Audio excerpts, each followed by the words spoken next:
বর্তমান সাড়ে সাতির কারণে মীন রাশির জাতক একটু চাপের মধ্যে থাকবে এবং একটা রাহু এবং কেতুর একটু অশুভ দৃষ্টির কারণেও মীন রাশির জাতক নানাভাবে একটু অপমান অপদস্থ বা অর্থনৈতিকভাবে আয় বাণিজ্যের জায়গায় একটু চাপের মুখে থাকতে পারে।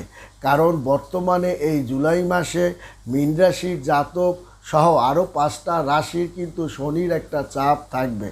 আপনার মীন রাশির জাতক ও জাতিকাগণ আপনার বিশেষ করে এই 2024 সালে জুলাই মাসে তাদের শনি সাড়ে সাতি আপনার একটু চাপের কারণে এবং দৃষ্টির কারণে সাড়ে সাতির কারণে মীন রাশির জাতক একটু চাপে থাকবে। তাদের শিক্ষা দীক্ষা একটু মন্দা যেতে পারে এবং শরীরপাতি তাদের খারাপ যেতে পারে।